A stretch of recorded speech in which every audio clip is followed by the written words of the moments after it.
That's okay. I never know what's going on. We're just going to go in Raw. But Raw's not on yet. Oh! But I Yes, thought it Raw is. was more. It is on East Coast. God damn it. We're always going in Raw. That's okay. Sometimes going in Raw is the thing to do. You know?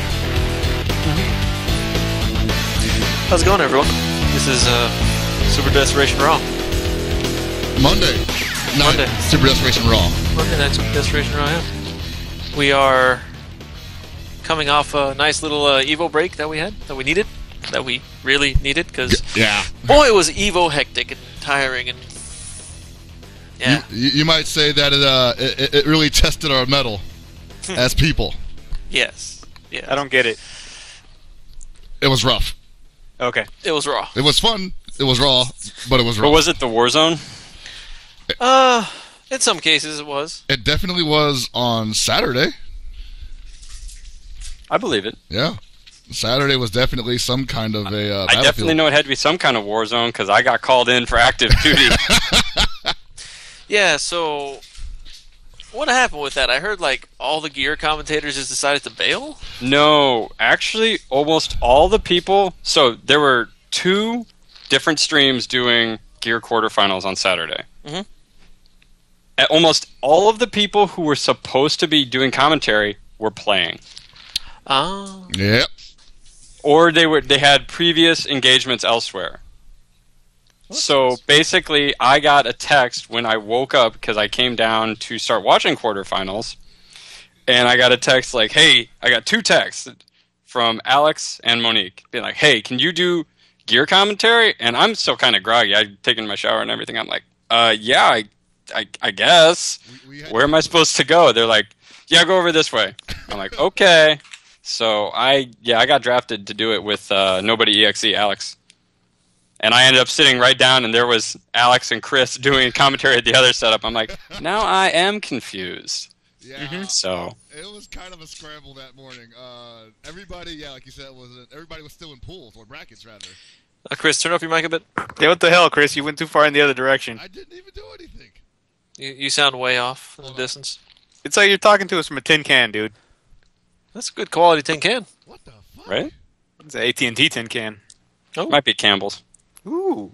chunky or regular? I mean, got to be chunky. It's the soup that eats like a meal.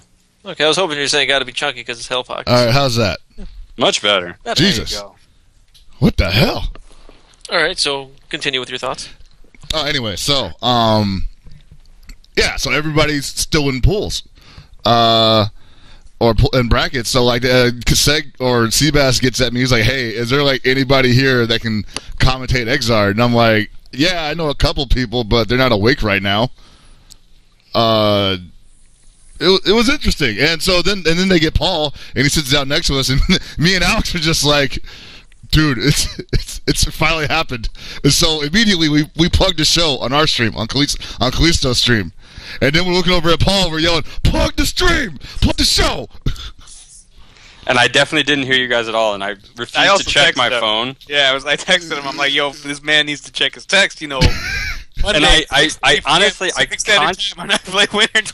consciously never check my phone on stream because for me, it's always a really annoying thing when they cut back to the commentator camera and they're basically both staring at their phones. Yeah, that is pretty bad. Because it's like, oh yeah, clearly you wish you could be somewhere else or you have something better to do. So I was just like, all right, hands on the desk or just nothing in my hands, but oh well.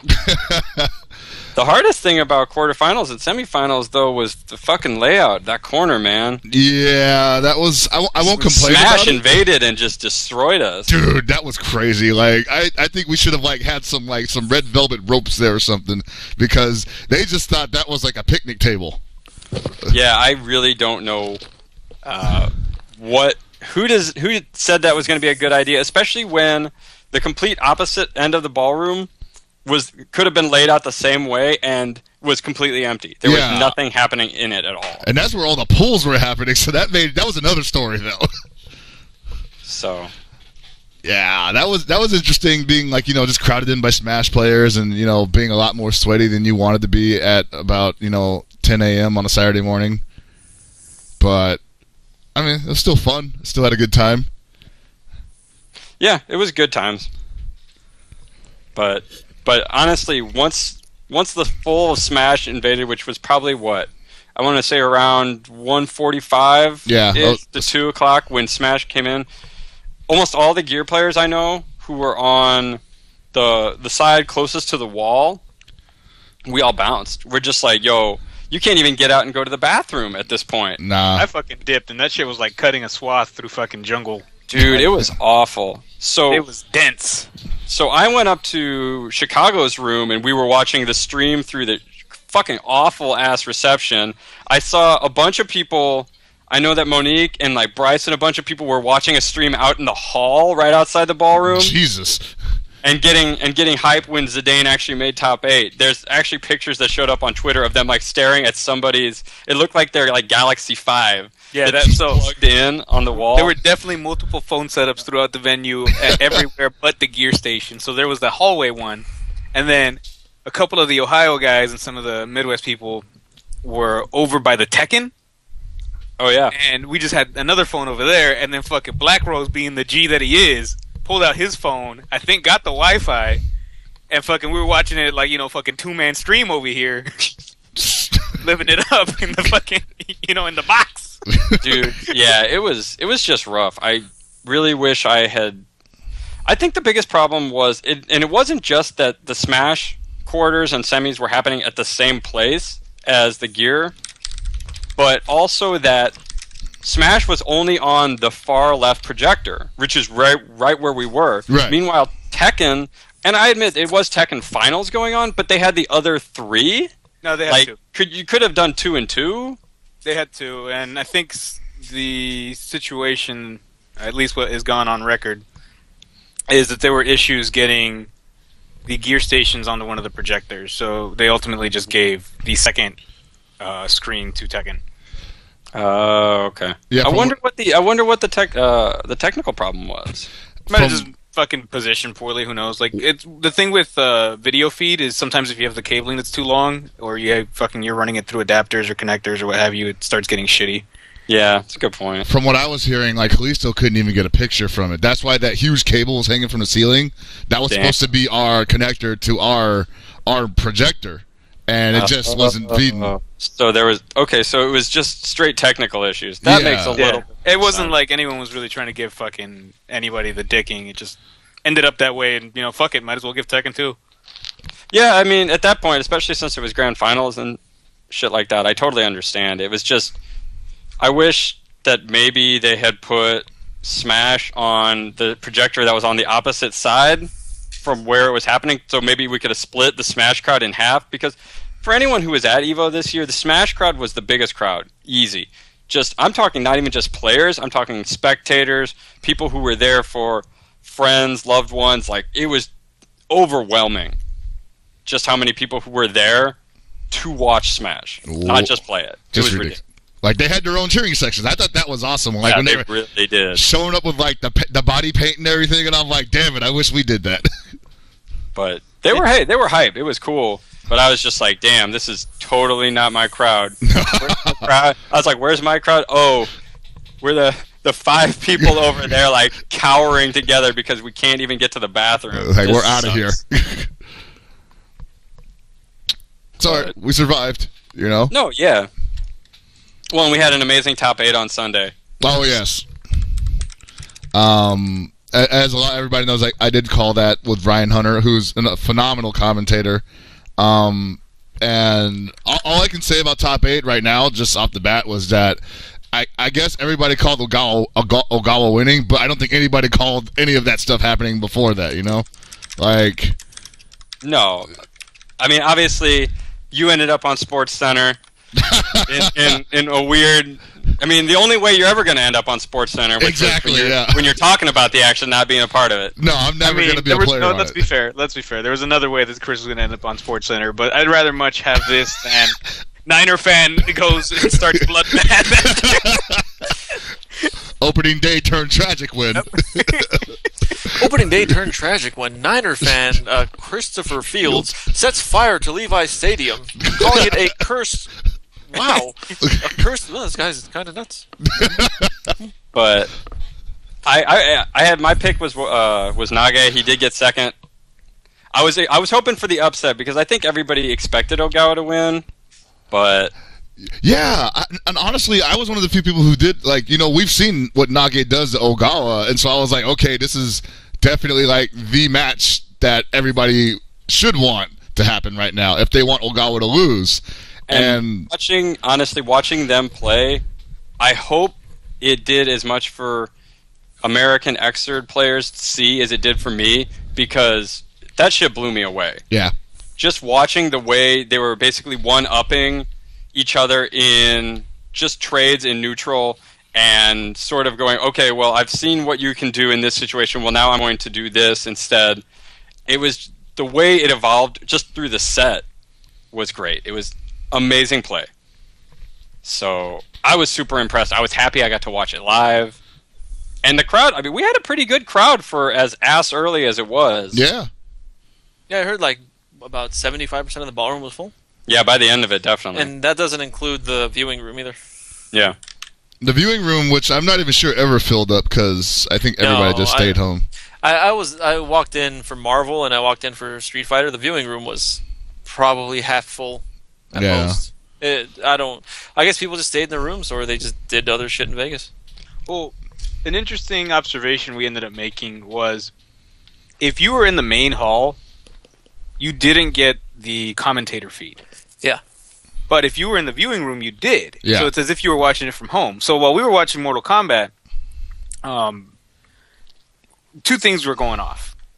Or were not fucking jiving with me. One, that game's sound was not fucking stabilized properly. So, that game having a bunch of clank, metallic sounds, and blood, it was seriously like hearing somebody just get mutilated. Like, it's just clank! It's kind of like listening to a garbage disposal. Yeah. So when you had Tanya on the screen and she just keeps you locked down with like knives over and over again, it just seriously sounded like somebody dropped a bunch of forks into a garbage disposal and didn't know how to get them out. Yeah. Yeah. So I was in the crowd with Paul and Fox from East Coast. Yeah, Space.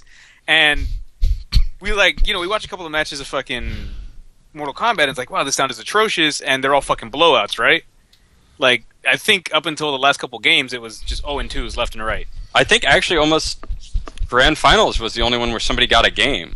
Damn. Yeah, or where shit got, turned around. So, I thought about it for a moment, and then I was walking in, I was like, wait a minute, the commentator, or the viewing booth area, hall, whatever the fuck, actually had the commentator feed. So we walked over there, and we watched the rest of the Mortal Kombat without the atrocious sound, and with Eris and David commentary. And it was fun. We were like, okay, this makes it better. Even though, honestly, and I'm saying this as somebody who has enjoyed watching MKX Top 8 was pretty damn bland. It was all blowouts across the board until Grand Finals, and then it still was not that close. Like, I was happy to see Sonic Fox win because, damn, he earned it, but like it just wasn't exciting. But the commentary did help it a lot. Because David and Eris were having fun with it, because that's what they do. So it was a good time. I think that's what you got to do in that situation. Like, if they're just not giving you like those epic moments, you just have to not so much create your own. You just have to do something. You have to make something out of it. But then immediately after MKX, Melee comes on, and I was pretty excited for Melee because the last few years I've watched Melee in the main ballroom. And it was super fun to be there. Obviously, the crowd energy helps it a lot. But sitting in the viewing room, the commentary came on, and we're all just like, man, this is pretty boring. And we all dipped, and we never came back. Wow. So I was not in the ballroom for the rest of the day. It was pretty bland. Like, at that point, when we realized we were just going to probably view the rest of the games from the viewing room just for the commentary, it's like, why not just watch it from the room? Yeah. Where we can drink. Yep. So we just went back into the room and fucking hung out there until Anime Suite opened later in the day. Wait, so it was still lackluster even with the commentary? Yeah, I thought Melee was, for whatever reason, it was boring the hell out of me when we started Top 8. It was kind of bland. Like, I don't know, because it wasn't bad, like, per se. It was just bland. Yeah, I don't know. It's hard to say because I don't know much about... I've heard Scar in the past, but I haven't really heard much of Toph. So I don't know if it was just me not being familiar with them as a pairing, or maybe me expecting something that it wasn't going to be. It's hard for me to say. It might even just be like, following up the act of Eris and David. It's just, how are you? Yeah, could have left you bland. That's true. Yeah, that's kind of. You go from like really. You go to super detailed explanations of the nuances of Smash and the observations, but coming from somebody telling me like what's going to be for breakfast on this next Okazumi, it's like it's a world of difference. It sounds like the Yokozuna. Yokozumu. I'm just waiting for him to just call it the Yokozuna and just like. That would be fabulous. I would be definitely happy. Oh my god! Well, I guess that means Eris has to be on last. He has to commentate Street Fighter V now. Which is fine. He can do it. Yeah, he could do it. That's what I'm saying. He can do Street Fighter 4. I've definitely seen him do it. He's not amazing with knowing the nuances of the game, but he knows the flow of the game and how it should work and what things are. And that's kind of all you need, because from doing KOF, a lot Joey has always asked me explain shit, and I'm just thinking, well, I can. But you're not going to get a lot of, actual commentary out of me. You'll get a lot of expounding. And I'm not sure the average Joe wants to hear that as much as the producers and the sponsors think they do. It's hard to say, because I know I was hearing various people with complaints about you doing Guilty. Oh, yeah. Yes, definitely. Because they're like, Hellpox doesn't know what the fuck he's talking about. Why is he on commentary? So I think you have to find some weird balance that probably doesn't exist, to be completely honest. You're either going to get people who want to hear, this perfect commentary that gets all of the data right, or you're going to hear people who don't really give a shit about that because they just want somebody to be excited and interested in the game. Right, and that's kind of like why you have the two-man duo, because if they're both in on it, if they're both just doing the same thing, it's almost just like, what's the point then, personalities come into play there, but at the heart of it, they're still doing the exact same job, and there's still a gap there. That's why I think David and Eris work well together, because they kind of can both play that same role, but they sort of allow each other to go off in different directions or different extremes, and then come together in the center again. Why are you going into this in so much detail? Just say this and tell people the truth. They're both idiots, and they work well together. Well, and to be honest with you, they both have done a lot of research into the nuances of MKX as well. Yeah. Eris is one of those rare people, and David actually is as well, who has a lot of charisma on the mic and is a lab guy. So he knows all the different shit about the game. And so you have two guys who are both well-versed in both sides of it, commentary and the game, and of course they're going to work well together. Right. For people who think that Eris is just a funny guy, I think that doesn't make a lot of sense, because if you listen to him talk about the game, he doesn't necessarily always talk about the game when he's doing commentary, but if they have a brief pause, he'll actually start to unravel different things people saw, and it's like, wow, that's really insightful. Eris is really good at games. I don't think people realize that. I can see how they could not, because his personality is so much bigger than his history in actual playing. You kind of had to know him to know where he came from. Yeah. Not a lot of people know him for Tekken or Soul Calibur or Mortal Kombat. Yeah, exactly. And I think that's kind of a sad thing, because it's like, yeah, Eris was the best Soul Calibur 2 player in the world. So I think people forget that, because obviously now he just gets on and he makes jokes about what's for breakfast and Okazumi, that they don't... It's kind of like he's hiding it. So yeah, I'm sure, he just doesn't feel that it's that important. He's always, he's always ready to talk shit, but not necessarily about himself, Yeah. That's fine.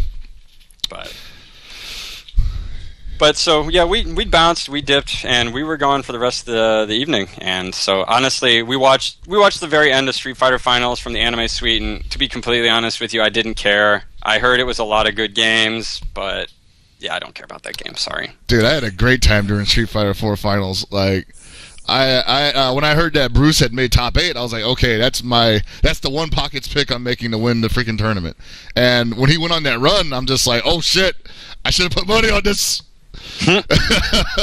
And so I just got really trashed, and I was walking up and down the hallways just screaming at people that were cheering for Momochi. Like, I'm just like, who do you like in this match? And they're just like, Momochi, and I'm just like, fuck you. And yes, classic Hell Pocket. Yeah, you basically did what I do in San Francisco. I like it. Exactly, yeah. They're just like all these people who just, they either didn't know who I was or they didn't know why I was so into it and why I was, just so, like, out there. And they're just like, wow, this Mon Dieu, this black man is really selling me on this FGC stuff. I got to experience 2 matches, all of Evo. One was Ray Apology Man. Saw 1 match of that, left. And then I walked in on the Street Fighter 4 Grand Finals. I saw I didn't know it was Grand Finals. I just saw 2 people just standing there. I'm like, oh, I guess someone hit pause or something. I don't know.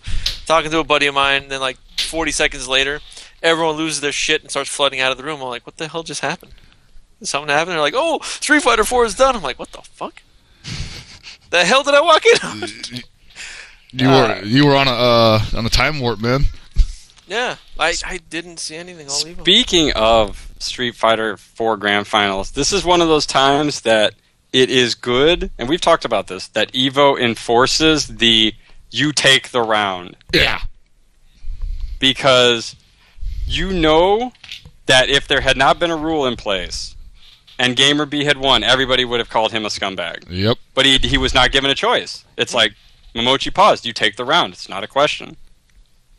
So, and just think about it this way, though. If this had been 10 years ago, I think that was back when you won the match. Yeah, they would never even let you, like, there was no round issue there. It was just... Yeah, it was a forfeiture. You pause round 1, well, that's it. You lose 1 match.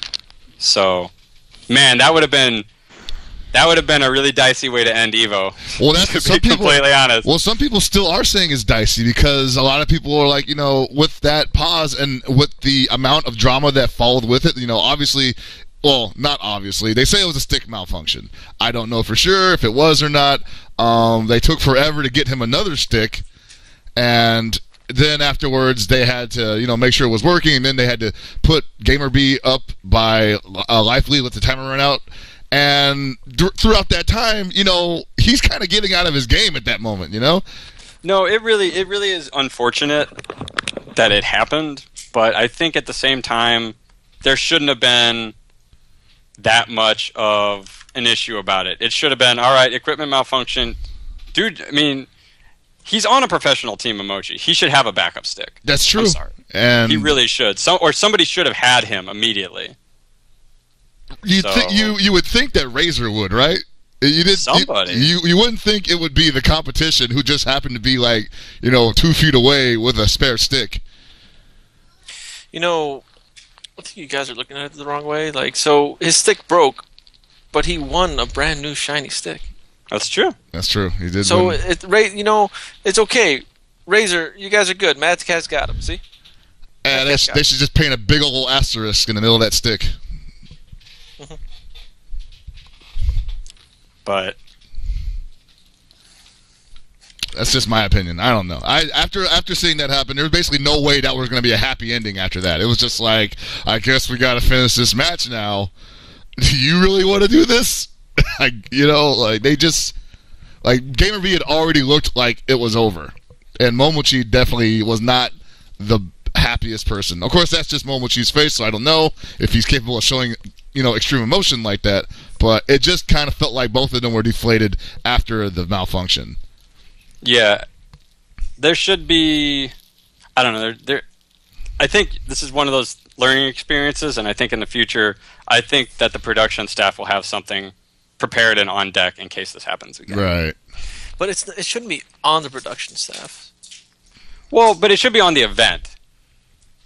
Just in case of things that happen, you need to have a backup so that the crowd doesn't. You don't lose the crowd, is what I'm kind of getting into. Mm-hmm. Yeah. Because it could have been very possible that once the pause happened, it was almost like 5-7 minutes before they decided exactly, or people were just walking around with their hands up. It felt like nobody knew what to do, even though the rules were really clear. That's longer than a timeout in the NFL, man. 7 minutes. Yeah, that's how long it lasted. Yeah, it was a long time, dude. People were trying to figure out if they were going to give him the round. they kind of started going back and forth. I don't know if Momochi was like confused as to why he was losing the round, so they had to get a translator over there to tell him what was up, and it's just a lot of shit happening at once, and the crowd was not really in on it until they got on the mic and started explaining what was going to happen. But during that gap, like, everybody's energy just dropped. Yeah. So, I don't know. There has to be some kind of middle ground here. The middle ground is Kwamba. No, I'm talking about in terms of having a solution ready. I think what they could do is both players drop the sticks and fight it out and see what happens. Oh my god! I think that was proposed several years ago by Mike Watson. Yeah, it really was. And I would like to see this. I got my money on Gamerbeak. He's like a fireman, right? So, seriously, I would definitely win the majority of these tournaments if this were the case. I would just pause. Whoops! What do we do now? And then I just beat the crap out of my opponent. Chris, I'm a genius, This is why you don't play anymore, man. Oh, god damn it. Okay. You're like that one guy in hockey that skates without a stick. But, so that was, obviously that was a little bit controversial, but Momochi ended up winning in the end anyway, so right. I feel like, I guess it really doesn't matter to a lot of people anyway. No. Silver lining, though, Momochi is already, of course, qualified for Capcom Cup Finals, which means GamerB, unlike last year, has now qualified for his position in the finals. So there's a little bit of justice on that end. Well, and, it's not like GamerB walked away with nothing. Exactly. Either, so. He's one of the only people, I think he's the only person to ever get, second place twice in Street Fighter 4, right? Top three? Is that right? I can't remember exactly. At least top. I heard he got third once, and this is his it was second. top three then? Yeah. So another 5 years, he might get first. Damn, just dying over there. Don't quit yet. The bigger story there, PR Rog in top 8 again for for Street Fighter 4. Like, didn't he retire or something? He's retiring. Like, he's supposed to just be having fun. This guy gets top 8 on vacation. Oh, okay. Good for him. That's a good story. He's probably, at this point, the most consistent U.S. Street Fighter 4 player. Definitely. Mm-hmm. Speaking of U.S. Street Fighter 4 players, Valle versus Bonchan. What? That was an amazing match. That was some ridiculous stuff. Yeah, like, holy crap. When people told me to watch it, I'm like, oh, what, did Valle get blown out or something? They're like, it was the exact opposite. Valle smacked the living shit out of him. Like, literally slapped the crap out of him with Hugo. That's all he did. It's like, god damn. If you just watch it, after the first game, when they cut to player cam, you could see Valle already feeling himself, and you could see Bonchan, like, sweating. Like, dude looks visibly shook. Yeah, like, what the hell's going on here? Why am I losing to this while Valle is just doing a little jig in his chair? Yeah, exactly. He's got the Valle swagger going. Oh no, man, that's awesome. He's got that salt and pepper with the swoop. Emo Valle. Oh god, that hair, man. What is that? Oh, dude. He's got the pepper, dude. Yeah. Oh my god. He had that touch of gray just for men in. You know. I asked Valle about his hair. He said he was going for the old man look. There you go. Sad. Oh man, it looks good on him.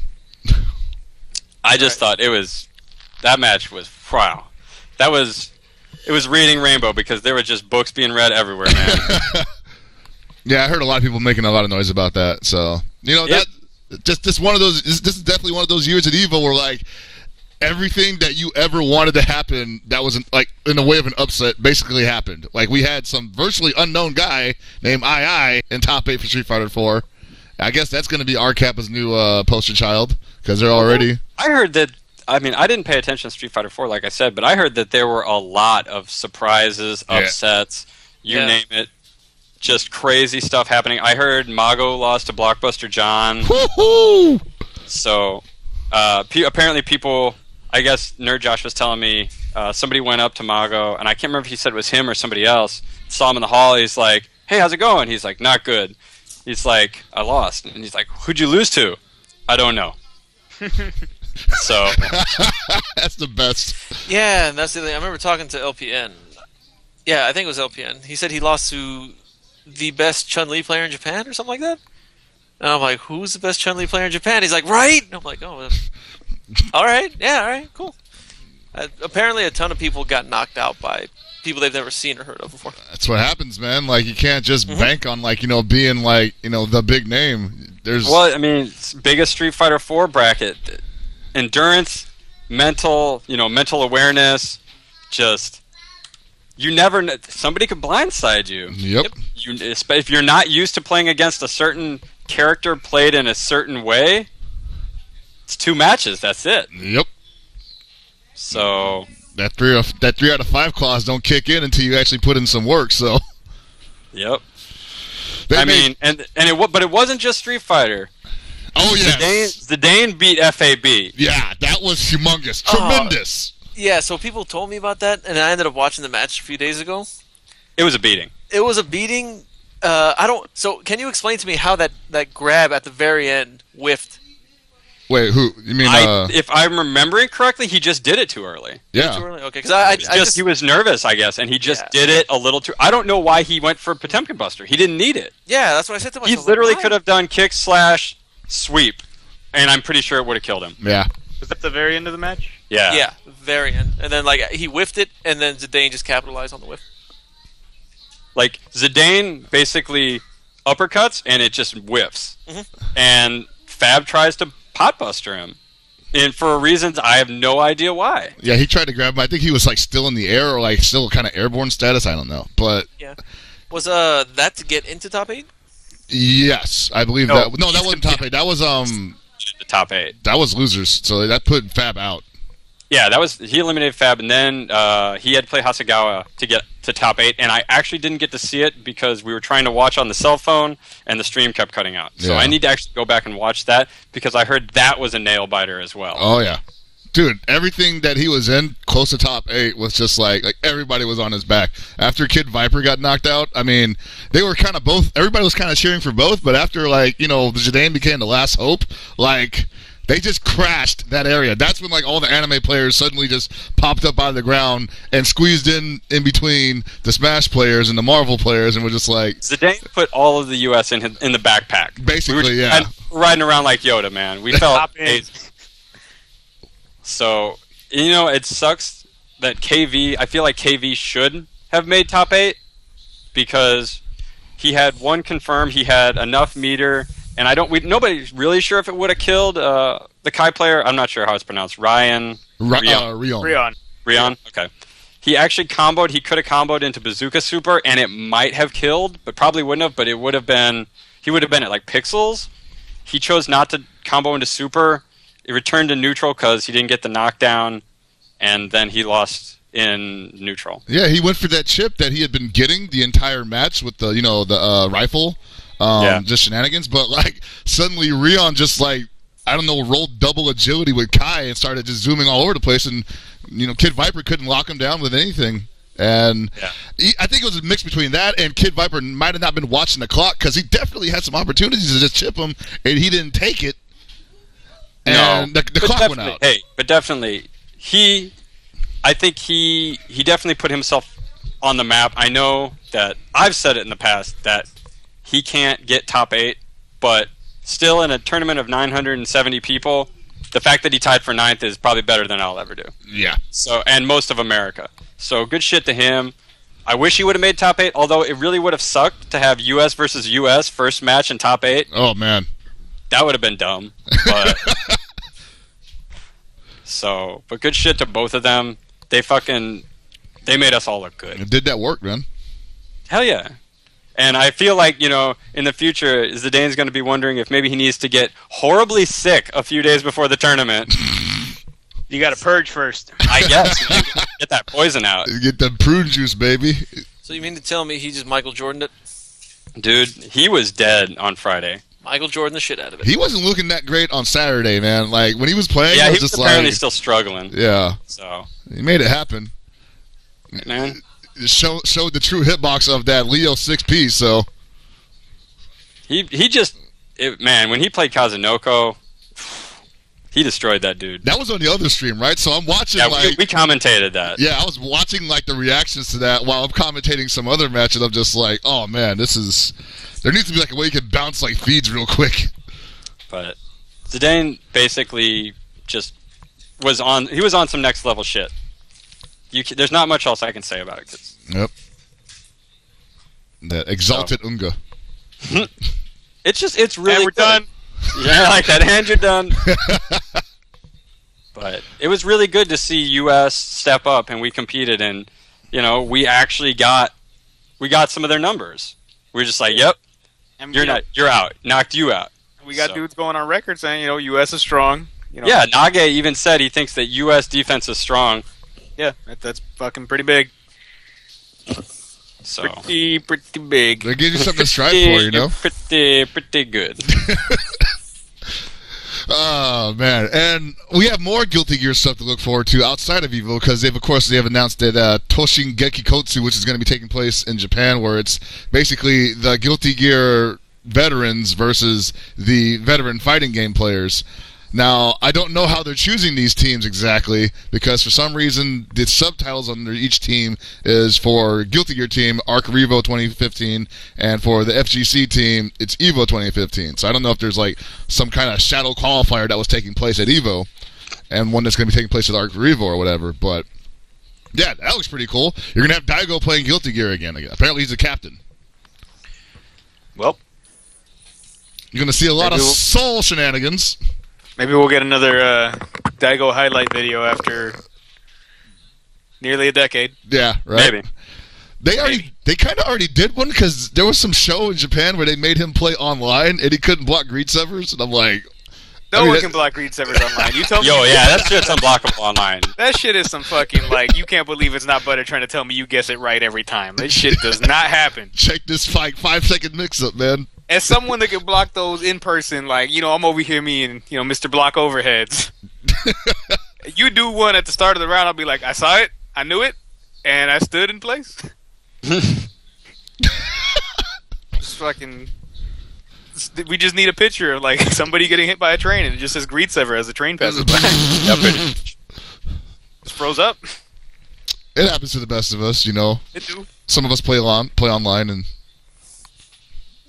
It just goes down like that. Yeah, but then go for it. I was just saying, I'm especially excited because I think we've got two events. We got the Arc Revo, of course, coming up, which you guys can go into more depth with the qualifier at Evo because I know you guys were firsthand on for that, right? Yeah, we were watching it. Right. But we do have two events coming up, and I don't know if they'll probably have information on Revelator afterwards. But the cool thing about all of this is that with how well Guilty Gear did at Evo this year, I have high hopes that it's back next year. In fact, I expect it to be back. We'll have Revelator by then in some form, most likely. I would think so. Hopefully, maybe. Arxis, are you listening? They should be. They should be, right? Because we should just tweet at him right now. Hold on. Hold on. Is Revelator a lock for Evo 2016? That's all I want to know. I definitely feel like Guilty Gear is a lock for EVO 2016. Now, whether we'll have Revelator by then, I think, man, I actually posted this on Twitter the other day. I was wondering how that's going to shake out, because right now, it's hard to say. I think it really is hard to say. I don't know that we'll have it localized. The Japanese might have the console version, but I'm not sure we will. Oh, man. That's like... Are we gonna go back in time and repeat, what was that, Slash? Oh, God, no. Yeah, can we not? Or how about the year they had Double X when Reload was out? That was pretty bad, too. Jesus. That was like 8 years of nothing? Because I guarantee we're going to have Central Fiction. Because they are actually... Derek Nakiel, or SG, how people want to call him, was saying that they're going to be able to play Central Fiction at Arc Revo. So... That means good things to me. That obviously we're going to get a build. They're going to have a build of it there. So I'm hoping since tests for Revelator are done, that hopefully we'll get both these games enough time that we'll get a console by May next year, at least Japanese. I'm actually really, really interested in both. All right, so Central Fiction, they gave Bullet a command grab. Dog, they gave Bullet a command grab. Why would they do that? It seems Shut the fuck up! Yeah, I was about to say, that seems like a bad idea. They gave me the grips, man. You have no idea how happy that gives me. Then I read all this other stuff they took away, stuff they changed, and I'm like, look, I don't care. Like, as long as I can pressure people and put the grip on them, I'm good. I can do this. I can be the hero the world needs. I just get the feeling that if they make another version, they'll make like some weird like bullet hybrid where she can use all her moves, but she has stances. I think you would love that. I don't even know what that means. She's basically Gin. No. No. You wouldn't want that? No. Why not? Look what I signed up for to play Bullet. 1, she's tight looking. Strong, independent woman. That's 2. 3, she fucking dunks people and sets them on fire. That's 2 items in 1. I mean, that's pretty true. Yeah. Like, look at the characters you want to play in the video game. It's like you played Mega Man, cannon for an arm, right? Yeah. Bullet's got that. You watch fucking Dukes of Hazzard? Why? Daisy Dukes. Bullet's got that. This is literally the most ridiculous-ass commentary about playing a character. You played some fucking weird-ass anime game with a white-haired protagonist? Bam! Bullet's got that. You're done. You took somebody to the hoop? You're so done right now. You need to shut the fuck up. This whole fucking system's out of order. But, so, obviously Arc Revo's coming up. Yes. And we got 2 teams going. And I have high hopes for both of them. Obviously, the BlazBlue team will be Nakiel, Lich, and SKD. SKD, who beat Dogra, by the way, in the BlazBlue side tournament, which is pretty impressive considering. Yeah. Even if people want to be like, oh, he doesn't play BlazBlue as much. Yeah, whatever. Still strong player. Yeah. Fuck out of here. That's an accomplishment. He was only in top 2 for freaking Evo last year. Like, what? Yeah, exactly. And then the Xrd team, which will be Lord Knight, 2GIG, and GC Yoshi, who is playing out of his mind in grand finals. The best thing about that is, like, you ask GC Yoshi, like, hey, how do you play Bedman? He'll tell you, I don't fucking know. I mean, just do things. Yeah, hey, you're a bed, you're a man. Come on. Yeah. Figure it out. He's a bed and a man? You can control one or the other. Make sure you're only controlling one at a time. Because if you control both, you're going to lose. Damn. There you go. No, I really want to see how... So, I really want to see how SKD does in Japan. Because he's beaten very high-level BlazBlue players here in the States. And I'm really interested to see how well he does. I mean, he beat, Dora. Did he beat Dora? Dora Bang? Yeah. Wow. Yeah. Because Dora came to NEC last year. Oh, that's right. No, but who did he beat at Evo this year? Dogra. There you go. Yeah, so he's already beaten like 2 of the top like known players for BlazBlue. Like, how can you deny this man? Exactly. So Jesus. It's going to be one of those interesting questions where it's like, are they going to prepare for him? I mean, obviously, when they saw stuff for Bananakin, we immediately got notes of like, they're studying, guys. We're looking at the tapes. Like, yeah, that's good. I think that tells a lot. Is that people are taking notice of U.S. players now. That they're just like, okay, I actually have to practice for this character, this player. Yeah, dude's on the radar now. Yeah. Well, even if they're on the radar, Anthony, do you think Japan could take out the U.S. if the U.S. goes out there? Bonnoir, do I think that America can, or U.S. or Japan can take America? Yeah. And America goes to Japan? Yeah. I think that if it wasn't such like a cost inefficient thing and we actually have more American players go out there, I think America can hold their own. Yeah. Because think about it, you gotta like. I understand like Japan also has like the same issue of coming over here. You know, it's not necessarily the best, but like obviously we have more of the international scene come to us. But I think like if people went over to Japan and spent like a good 2-3 weeks there, and maybe got like a little prepared before doing any of this stuff, I definitely think like not even necessarily just playing, but just being in the proper mindset, being the proper like rest. I think that they do just fine. That's a good answer. Yeah. I think Gibby was expecting you to say, fuck no. Yeah, that's what I wanted. This guy with his logic. With an intelligent, well-researched answer. That's not why people come to this show. Seriously. What do you think this We're the is? Capcom's premier fighting game podcast. We only talk about We talked about Street Fighter 5 yet? Not Oh, yet. we're waiting for That's you. Coming, That's don't worry. coming. Don't worry Oh about boy, Premiere! Early access, boys. But I definitely stood in a line that didn't exist because people weren't in the event hall yet. I want to say I'm excited for our XR team to go to Arc Revo, not necessarily just because of XR, because I think they're going to do well there. I think they're going to make a lot of noise, make a big splash, take the gold home, boys. But we're going to see, most likely, 2 Gigabyte in the Uniel side tournament, showing Japan how strong American car mines really are. I can't wait. I mean, Not we'll this see. 1 and 2 garbage. What was that all about? Nah, man, he's gonna do it. Like, he's been like, that's his game. I remember just playing that kid for like a year at a game center, thinking like, wow, who's like this weird Bizarro Haunts guy, right? And now he's like top anime player in the West Coast. That's awesome. He's legit. I honestly will be surprised if the Exert team does well, if only because they're all new to Guilty Gear. They don't have those years of experience.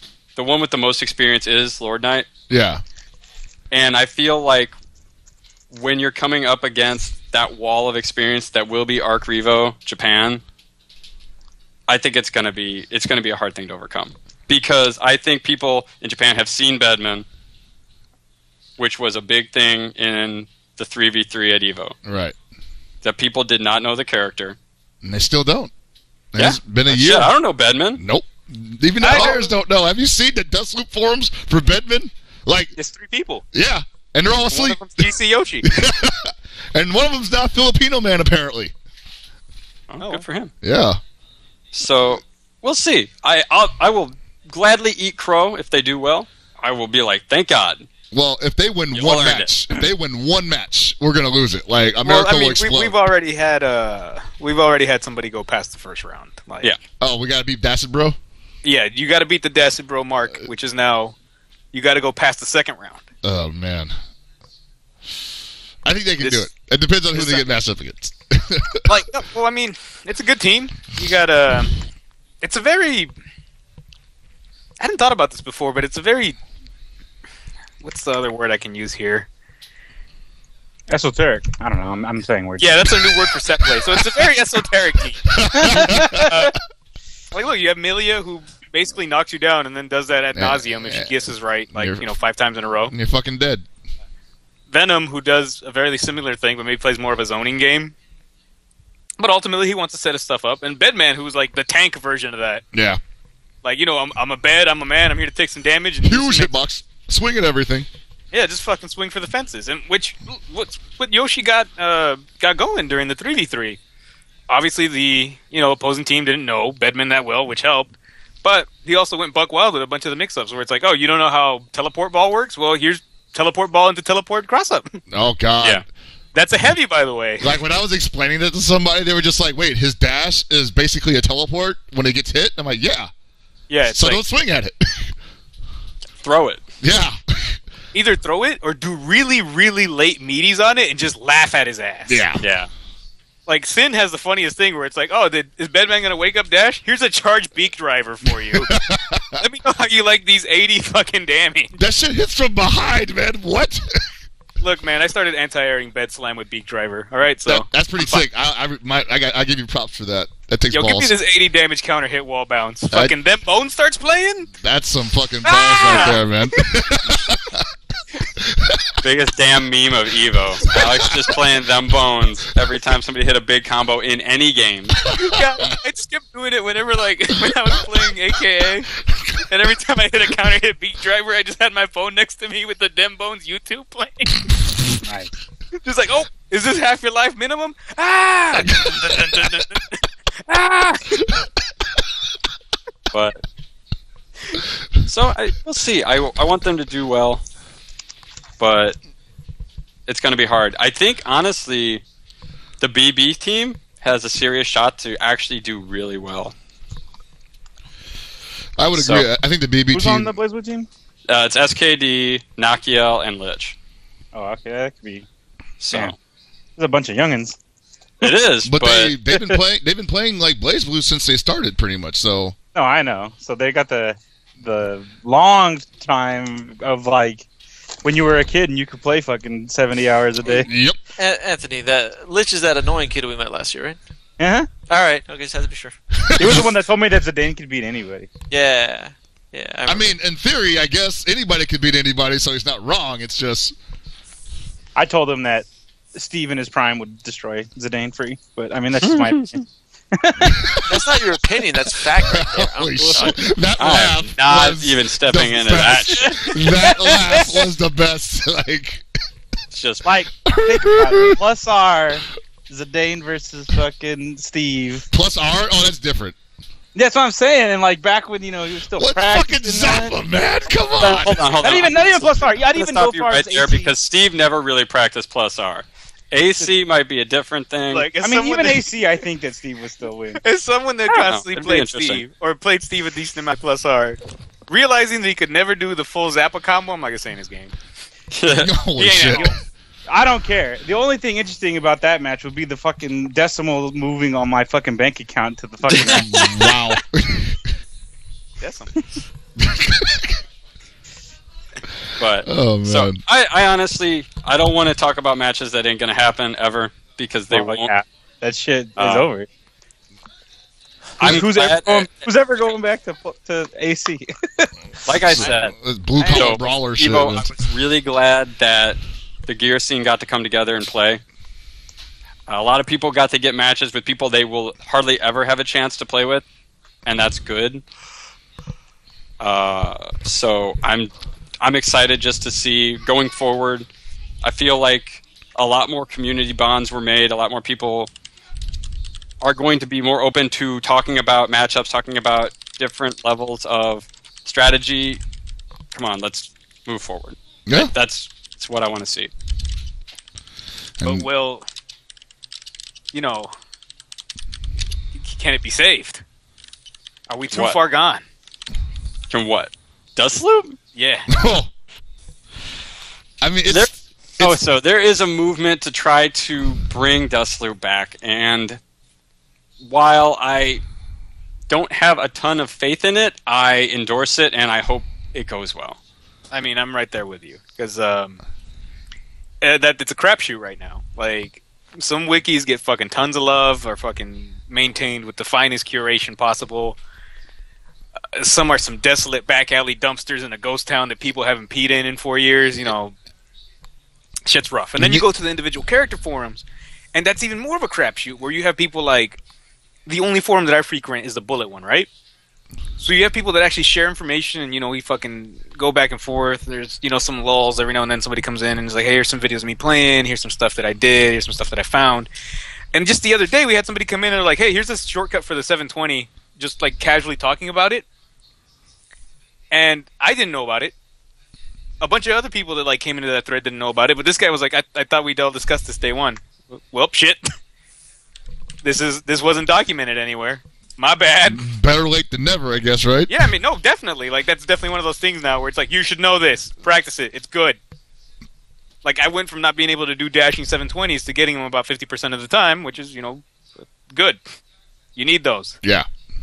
Like, unjumpable dashing half-screen command grab, I need it. Sign me the fuck up. Oh, that's your shit? That's my shit. But stuff like that happens. We were joking around about the Bedman forum only being a couple people, but that's just true. Some character forums are fucking amazing. They're vibrant. They're popping. But we need to make that the standard, or at least try to work towards it. I feel like we had, not necessarily us, but this discussion was had surrounding Dream Cancel. And this was a fairly early discussion, too, when people were still into the game of 13. I think that the place where we fell apart was a lot of people just started getting busy playing, and they stopped talking. And then people stopped playing and still weren't talking because, it just started, like, sort of cannibalizing itself, more or less. Well, here's something I'll tell you right now. Dream Cancel can't be saved. Fuck 'em. No.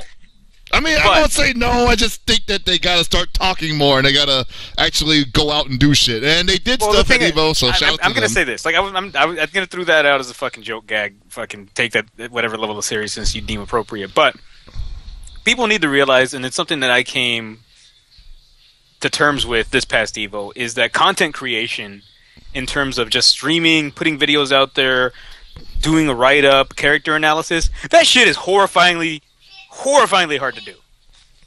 It's not easy. No. Thankless job. And it's exactly, that was my next point. It's fucking thankless as fuck. So you have people that do bust their ass, that do put out content, that do try to get a conversation started, put their fucking life on the line in terms of their, reputation for being a dumbass or not. Mm-hmm. Like, let's say this, Chris. Let's say you went into the Sin Forum right now and said, I think Potemkin beats the shit out of him. You might be a laughingstock, right? Yeah. But what if you actually have a couple good points?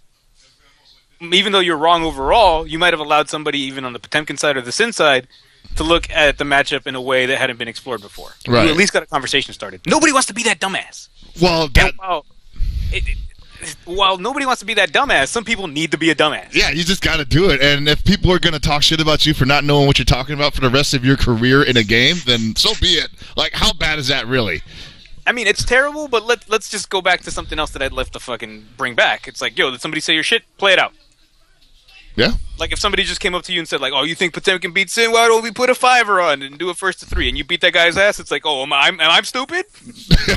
Yeah. Like, why? I got Abraham Lincoln saying otherwise. Well, you bring this up, and no one's really going to do it. Like, they need to. That's the point. Is that they need to. Well, no, because I don't think you playing versus another person, like two people playing, really says much about the matchup, other than maybe that you're just a better player. Than that's the microcosm argument where we're talking about two bad players deciding what these characters can do overall. And obviously that's not the best way to figure things out, but in terms of like handling day-to-day engagements with random people on forums, that's a good way to shut them up.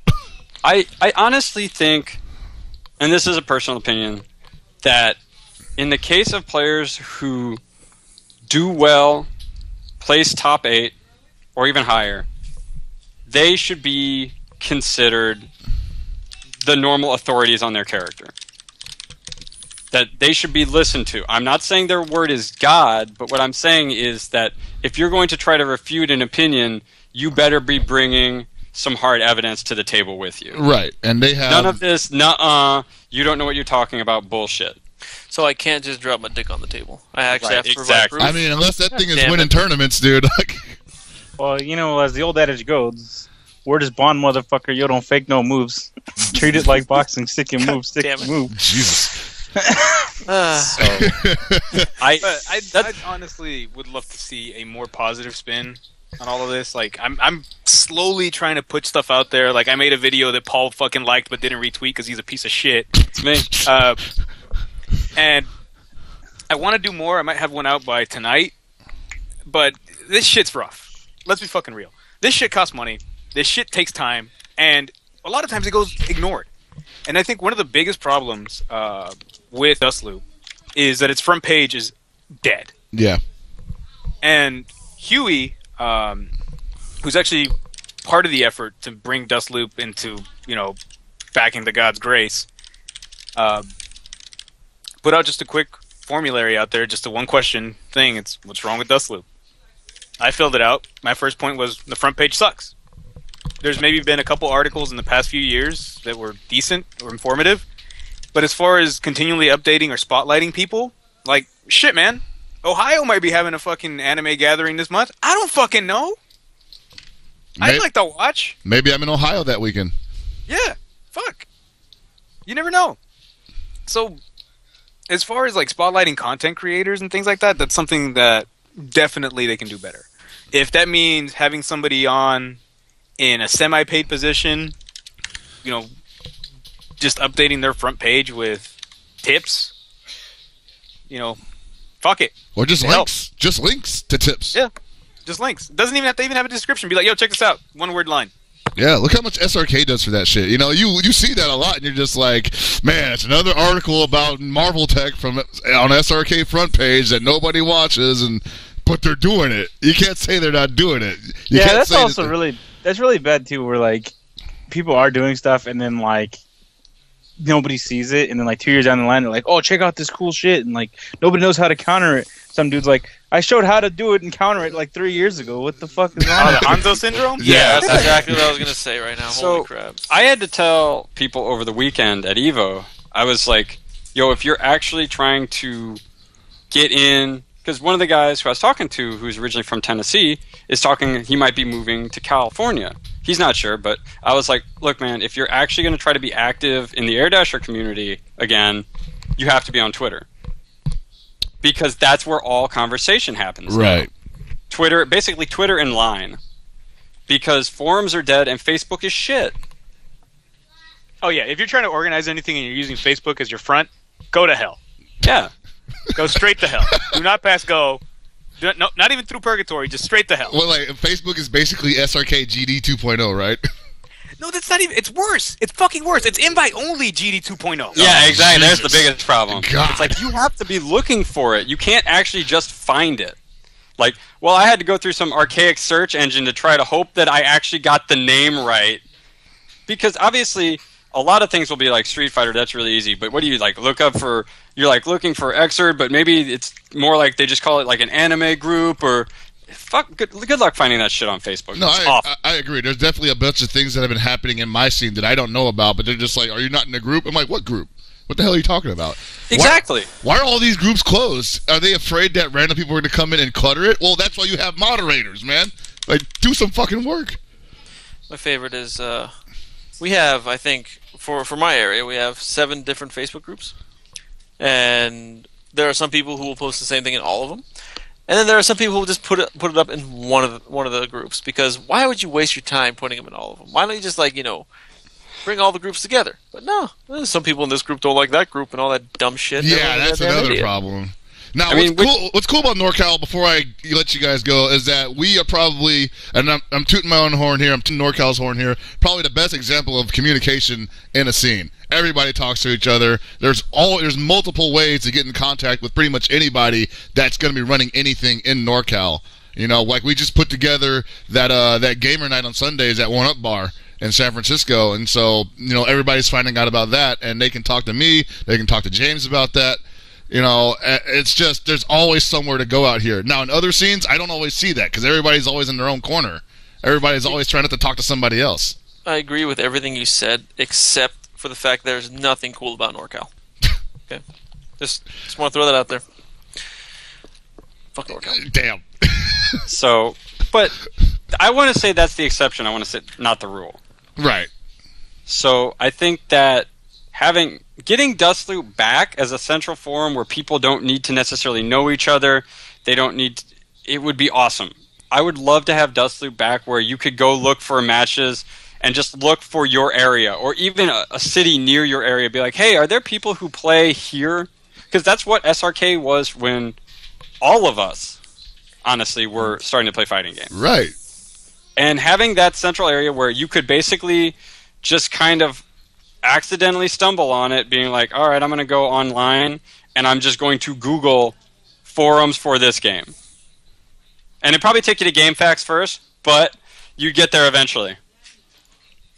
It's not bad. So you go to GameFAQs, realize you weren't supposed to be there, and you'd leave. Yeah.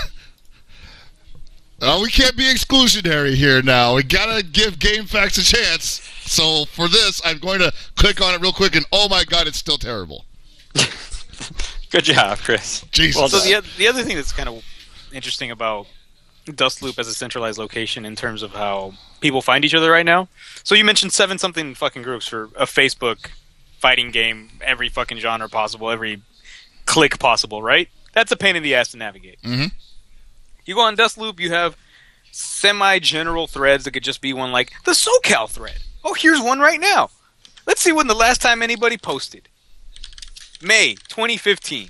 What's the last post? A guy asking for casuals. What's the reply? Wait, there isn't one. Okay, that's a lot better than I thought it was going to be. I thought it was going to be like a freaking ASL check or some shit.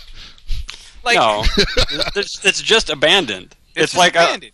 a tumbleweed just sort of rolls through after somebody's asking for games. And that's probably like the worst note to fucking leave on with somebody not getting an answer. Because imagine the next guy that comes in. He's just seeing the fucking writing on the wall that says dead inside. Yeah. And he's just gonna dip. And are people not playing anime games in fucking SoCal? I think they are. There's fucking hookups. There's I'll locals. give you If a Super really comes good back, example about how ridiculous this is, at least in SoCal. A week ago, I was talking about UCI and how they run hookups every Tuesday night at the school. A couple old school SoCal gear players had no idea that was even a thing. They've been doing hookups at UCI for years now. I want to say at least 3, maybe more, that I've known about it. And I'm like, how do you not know this? It's actually even on the Dust Loop thread. Wow. It's all over Twitter. That does not make sense to me. And they have a good Facebook group. Like an actual... No, yeah, they Facebook. do, and it's well kept, too. so even when this shit goes right and you Yeah. do the Facebook group right, it still sucks. Yeah. I mean, that's terrible because Facebook should be a very, user-friendly, comprehensive communication tool for stuff like this. But, I mean, I guess the other half of it is, you actually got to show up to events and talk to people. Like, all that stuff can be there. Hey, that's actually honest. That's very true. Yeah. Like, if people don't ask questions, they're never going to find out. And I think that's a big problem, is some people are just kind of, especially a lot of the old players who were very regional in a lot of Air Dash games, because they came from smaller communities, they just assume when all the people they knew well sort of went to the wins, they act like their scene doesn't exist anymore. Yeah. And that's not true, is that new players have come in and taken over, but you don't know them and you didn't go look for them, and so you think your scene is dead. And you're looking I guarantee you Southern California has at least 5 pockets of different players who do not communicate with one another. Yeah, you most likely have OC, you have East LA, you have the Valley, you have the High Desert, you have San Diego. I think you guys are getting better, though. I think you guys are definitely more open than it used to be. Way better. A bit, yeah. Ben, It's a bit, honestly, but still not at much. EVO, I started making inroads to connect everybody. Like, going out of my way, making people talk to each other, getting people together on Twitter, and being like, all right, this is connect San Diego to LA, try to connect LA together, let's play this game more. So... Yeah. You know what always cracks me up is a couple times that we've been to UCI, I've been pleasantly surprised that some of the kids there know how to fight Bullet. Because it actually challenges me, and I don't get to fucking just get away with stupidity, right? And I asked them why, and they have somebody that they play with who's a Bullet main. I don't know where the fuck that guy exists. It's just one guy. It's one guy. I have zero idea. Zero idea what part of California he's from, but he plays with them regularly. He just exists in the fucking ether. Do you know his name? No. Like, they won't even tell you that shit, right? It's just like... No, they might have mentioned it in passing, but they just use his real name. It wasn't like he had a handle where he was like, oh yeah, he's Hexmock. Yeah, Frank just comes over and beats the crap out of us with Bullet. Yeah, Frank's the best. Yeah. Frank. He's some fucking, Barrio legend. I'm never going to get to fucking meet him, probably. If we had a more centralized forum where people knew just to fucking show up or share data, I might creep around the Bullet forums and see that the only guy other logged in at 9 a.m. is some dude, and I'm like, it's Frank! I found him! Reach out to this guy. But instead, we have to deal with this fucking Facebook crap of like, oh, did Frank get approved by the moderator for this private group? Oh, nope, turns out that mod hates Frank for $2 that Frank, maybe stole. God. So, it's hard, and it's especially hard in smaller scenes. Obviously, we're seeing a bigger Air Dash scene overall now, but it's not even at Street Fighter levels, and people still can't necessarily find Street Fighter in their location. That's true. So, Dust Loop is a part of it, and kind of to wrap this whole topic up, I hope that it gets off the ground. I want to see change, and I want to see people put something good into it, even if it's going to be slogging through mud for a little while. That's my opinion. I mean, that's how you the guys cool started, thing about mud, you can wash it off. Yep. That's Also, real true. as somebody that wants to make more content, please send me the remaining $300 I need to pay off for this computer. No. fuck you all. I will never stream again. But you're almost done. Why would we have to send you? Whatever. I don't even want to know. Look, man. I commentated for these $300. Holy shit. Came out of fucking retirement for this shit. Oh my god. I have to talk to Seg about that too. All right. So let's talk about probably the biggest news, which was the beta that wasn't. Oh. Now, all right, I'm just going to start out by saying I've played a lot of betas as an MMO player. Now, this is obviously not, there's not much carryover there since obviously Capcom's never done an online beta for a fighting game before. This is extremely new to them. The part that I think is a little weird for me is that it was a pre-order bonus. So they basically paid money for this. And it's not happening. That's the only part of this I have any kind of problem with, because if this would just been like a entry for anybody beta, oh well, it crashed and burned, I'd be like, hey, that's a beta. They even said. Yep. But the fact that basically it's not technically, I mean, it's a pre-order bonus is exactly what it was. Well, a good point that somebody made, and I would imagine one of you folks could probably elaborate on this more, if it's true or not, is we know for a fact that the good way to get into the beta was to reserve the game through Amazon. Mm-hmm. Mm-hmm. So you get the pre-order, you get the code, and then you're like, you know what? I just wanted to get in the beta. Maybe I'll buy the game later or decide to pre-order it for realsies later on. You cancel your pre-order, right? You're never charged because they don't charge you until the item is shipped. Right.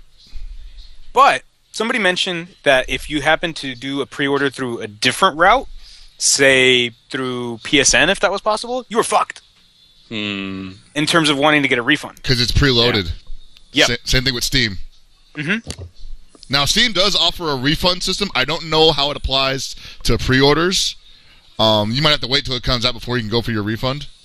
But yeah, PSN, you're fucked. I think with Steam you have 3 to 4 hours with the game, depending on the title. After it comes out. No, Yeah, I after think you purchase it. Yeah, after you purchase it and play it, like you have so much time Yeah. to try the game out. And then get your money back. What about preloading, though? What is that? How does that apply? I think you can just get your money back at any time. Okay, You get your money back and they deactivate the game from your account so you can no longer play it. got it. But And some people were abusing that, so they had to, modify the rules. well, that's one thing they have to modify probably for Street Fighter V, most likely. But the beautiful part is nobody can fucking play it right now. Well, the PC beta hasn't even started yet. Well, It's I not mean, until any fall. beta. Well, yeah. Yeah, but that's the biggest caveat that anybody had with any of this, and it's just it's a beta. You expect it to go fucking awry in every way possible. That's kind of the point. But like Paul said, this was almost a buy-in. It's like you were giving them actual money. It's not almost a buy-in; it is a buy-in. Yeah. Yeah. Well, I mean, you in paid terms to of be in it. you paid, but you can get your money back. You pay, No. and you're technically putting it towards a product that will be yours later on, but Yeah. you're getting a perk for it. If you wanted to game the system, that was on you to know that you could do that. Right. But if you were somebody that was just really enthusiastic about it, and you just got it through PSN or whatever other fucking way, you're screwed. Yeah. Or you're put in a way that if you do want to get your money back, it's fucking a circus act of leaping through hurdles. It's just frustrating, I think, is the biggest point. Like we were all saying, understand betas are going to crash and burn. That happens. But I hate to say this isn't the first beta Capcom has done. No. They did it for HD Remix. Oh, And it that's worked. right. Now, people probably don't remember that. It's been a while, Yeah. and to say that HD Remix was a smaller thing, I would agree. But still, it was functioning. So, something fucked up somewhere. And that's really just kind of crappy, to be Yeah. honest, that people feel sort of left out or put out, I guess is a better way to put it. And so now there is no beta. It's been postponed. We're on indefinite hold. But the silver lining is that Capcom says they're going to give some kind of reward or compensation for the people who were supposed to be in this part of the beta and got a big press any button screen for 3 days. Like they couldn't even get in. Like that was it. Yeah. I mean that's more than fair. They could just give them nothing and say, "Hey, it's a beta. Live with it." But let this be a lesson to you. Don't make people pay to test your game. It's really surprising to me. I want to know, they're not going to tell anybody, obviously. They're just going to say the network was lacking. I want to know exactly what was fucked up. If they did not seriously just have enough servers. You know what actually made me start thinking about this and how it fucked up? Because there were two common errors, right? Mm-hmm. One of them was just you couldn't get in because shit was clogged, basically. Yeah. Mm-hmm. I'm wondering if for the U.S. end, because apparently for Japanese beta test, you didn't have to pre-order anything. It was just open. Okay. I'm wondering that if for the American side, what if they only had, this server capacity and they didn't expect so many people to game the system that they actually thought that maybe it being paid would be a deterrent, and they weren't prepared for the number of people that ultimately did game the system, get free beta codes through Amazon, cancel those pre-orders, and then just clog their entire servers. Like, if they did that, they still fucked up. But I'm wondering if that was their idea. That's possible, but at the same time, I also feel like the pre-order bonus was a good way to gauge, as it always is, interest. See, I'm kind of where I'm at that. Like, in situations like this, you should always plan for the worst case scenario, which is we're going to have too many people. Yeah. And I know that big business doesn't like to do that because it costs money, but that's also why everybody fucking fails at business too. So no way. If that's really what happened, that's disappointing on a number of levels. Yeah, it's treated like a stress test every time. But I mean, it's like the fucking stupidest adage you can just come up with. So, better to have it and not need it. Yep. Always. It's like, oh, you mean servers that can handle this sort of traffic? Nah, we don't need them. Now, I think for Capcom, though, this is a horrible situation for the fans and the people who bought into the beta. But for Capcom, I think they've done their job in terms of trying to figure out how many people want to play Street Fighter V and are willing to jump through these hoops and stare at a white screen for 3 days straight, and then not be able to play the game at all, and probably come back when they finally bring it back up, and if not even in more numbers. So, in a way, it's almost like the perfect marketing storm. Well, that's what I was going to say, is that luckily for them, I don't think it's going to matter in a week and a half, or actually, I'll say this. By the time the next beta, the actual first beta, rolls around now, everyone will forget that this even happened. Yeah. They might be angry about it, they might still be miffed, but it's not going to affect the vast, vast majority of people from participating in another beta and getting the game if they like it. Yeah, it's just not.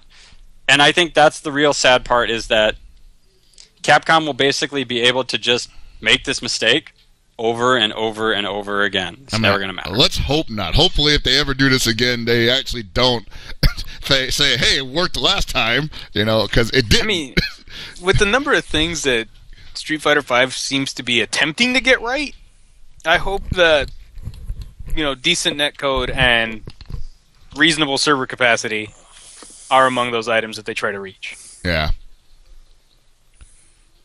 Because otherwise... Yeah. I think you guys are overestimating how many PS4s that people actually own in this country. There's got to only been like 50 people trying to get into the beta, and it wasn't enough. Well, so they had a hamster wheel spinning the internet in one box. Who knows? Maybe it's one freaking server for like the entire world. I don't know. Like I said, the servers were at Hans's house, made out of his old iMacs that he uses. Yeah, I was gonna say it's like Hans' place with fucking running on a Mac Mini with no monitor hooked up to it, so it's all just his old I Play Winter stuff from like 08. He's just like, let's try it on this crap. We'll get real servers later. Jesus. I mean, if that actually is what happened, like, I would honestly be impressed. I'm like, man, you got this far on just this old. You do make a great point. There aren't that many PS4s in rotation right now, so who hell knows what's happening? Yeah. I mean, it is too hard to say. Don't worry. I mean, I think it's really funny how there's so much backlash about this having the whole pay for beta testing kind of aspect, and it's like, why is it become an issue now? This has been a problem I've been complaining about for a long time now. What are we talking about? We've been listening to you for a long time now. I know, but like, it seems like you guys obviously listen to me, but like the masses are just like, oh man, I can't play by Street Fighter, but I'm so glad I paid for early access. You know, they shouldn't even call it beta test. They should have just called it early access. Well, that's the thing is that everybody was like, "Oh man, you're gonna play the SF5 beta." I was like, "No, I don't care," because I wasn't gonna get pre-order the game to play it, and it's a beta. Yeah. Like, I'll wait until I have a little bit more than 5 characters I don't even give a shit about. Yeah, look, like if they would have told me beta has Alex in it, and I would have fucking stolen Paul's PS4, replaced it with a toaster, and played the shit out of it. But as somebody that fucking doesn't go for early adopting anything, I was just like, I'm good on this. I mean, I'd rather just wait until it's done and everything's like, kind of balanced or whatever, because I've been seeing some shit that's just like, yeah, we can't have that in the final version. Like, I don't even care about balance at this point. People are actually finding legit glitches. Yeah. Like the fucking movement stuff, that stuff's hilarious. That is pretty funny. I've been a sucker to early adoption, but I've definitely seen Alex being like, tetanus shot, maybe in 10 years, Satan, and then fuck out. Look, man, polio. We'll see about that. Ain't gonna put no syringes in me. Wow. So, yeah, I think overall everybody is overreacting, but at the same time, I do think it's shitty and unfortunate. Yeah. I think that's about the best way to put it.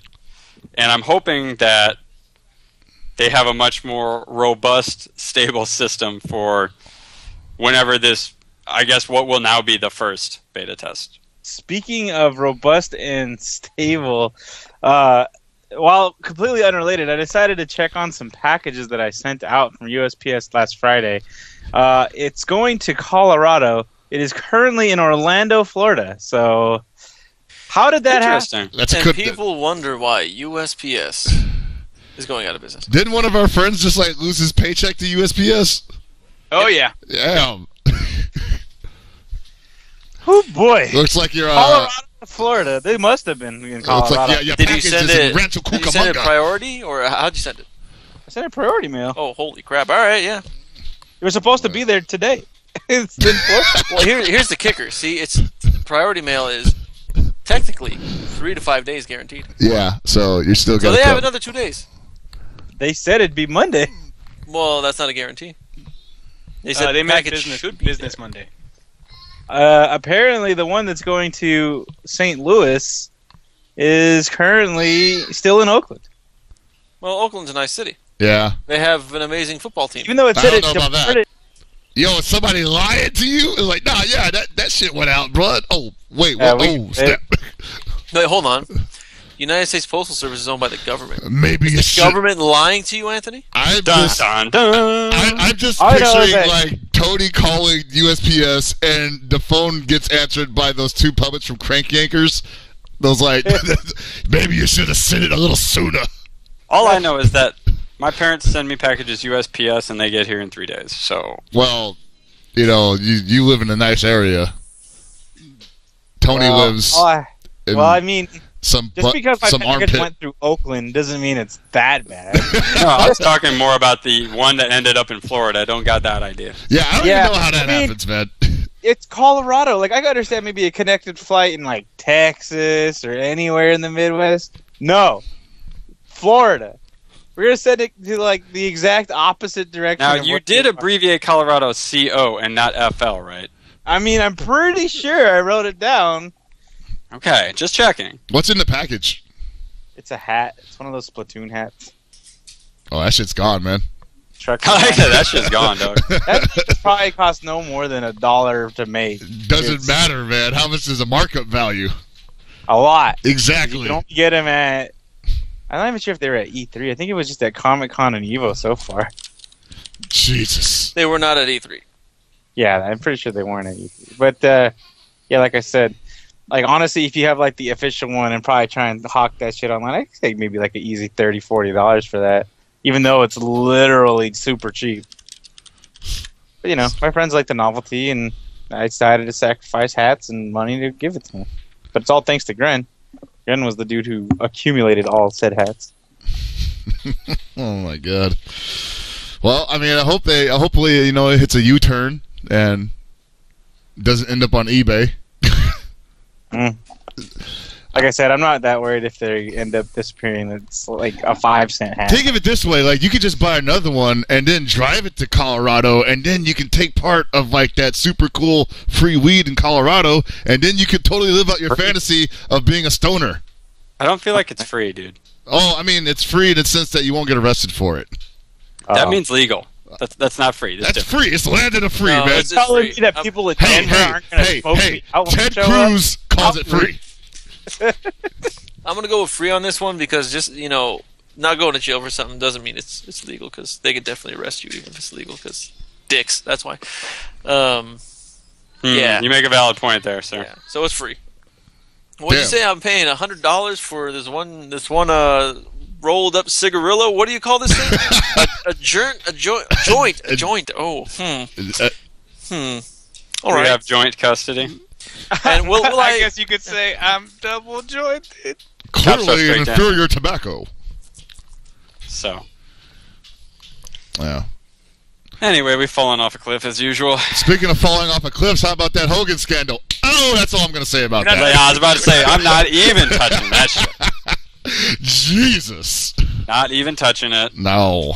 Not even going in. I do have some interesting wrestling news, though. And this is going to be a spoiler, so, cover your ears if you don't want to hear about this. Apparently, Adam Rose is reviving the Kruger gimmick. I've heard some things about that. Basically, a picture got tweeted out of him. So, we'll see. Yeah. I think that would go really well with the Wyatts, but that's just me. No, no idea what you're people talking are about. speculating that's where he's going to go. That Which would be cool. It would make sense. It would be good. Especially since Adam Rose is awful. Yeah. So, yeah, I'm all for it. Let's do it. Let's see what happens. It can't get any worse, right? There you go. Yeah. It's only up from here. Yeah. On that note, we're pretty much done. And Speaking of, Got West one Coast thing. Raw starts in 3 minutes. Yeah. So, I got one thing. There was a really cool Third Strike tournament over the weekend. Gutter Trash held in the UK. I think their stream was Gutter Trash. Or I'll remember where it was streamed. I'll tweet it out later. But the one thing I wanted to point out from them is one of the things that they promote is a series of shirts that they made. And if you're a fan of 3S and silly-looking drawings, I definitely recommend you check those out. Like, the Hugo one just cracks me up every time I look at it. oh, there you go. Yep. Oh, wow. Right? We got Tell me that anything isn't else good. Before we bounce here? No. Okay. Well, thanks for listening to another exciting episode of Super Desperation Radio. It wasn't that exciting, but it was probably fun. It was So, from definitely everybody fun. here, what'd you say? It was definitely fun. It's amazingly fun. I was on Sports Center. There you go. He So, was from on everybody here, good night and good luck. ESPN boys.